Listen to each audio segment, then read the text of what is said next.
spend 80% of your time on, 80% of your energy. Okay, cupping, rolling, every day, cupping, rolling. But talk about the cup. This is what I use so much. This is what I use every day. It's easy to make. The reason why it's the size that it is because to me it's around the same size as most of the people's hands that I arm wrestle. Okay? So when I put my hand on it, it looks something like this. See the space? Right? And that's because that's the way I want to arm wrestle. So this is where your cup has to extend to. So whenever you're cupping something big, it doesn't have to be this, anything. You're always make that space. Always make your hand flat. Like this, if this was like just a large, like a country crush, you'd be fine. You wouldn't need a strap because it's just large diameter and you don't have to squeeze it. You can just roll it, okay? But if you want to get it out with your fingers, you need a strap. And that's why I use this thing, right? So here I am, right to my center, right to my center. And as I start to turn over, you guys see that it wants to turn me over, right?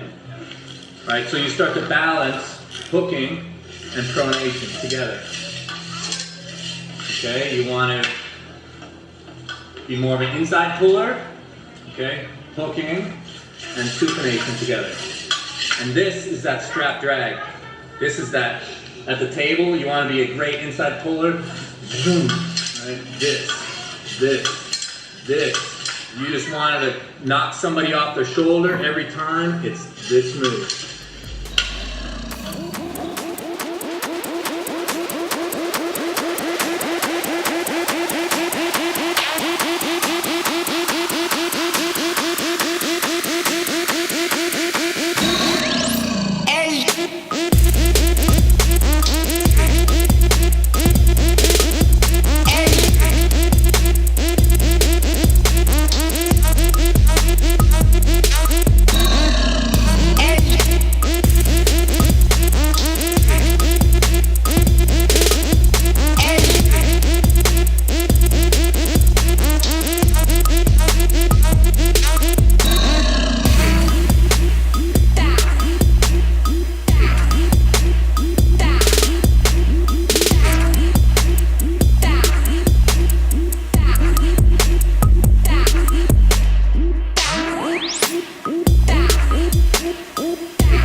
Harlem Shake.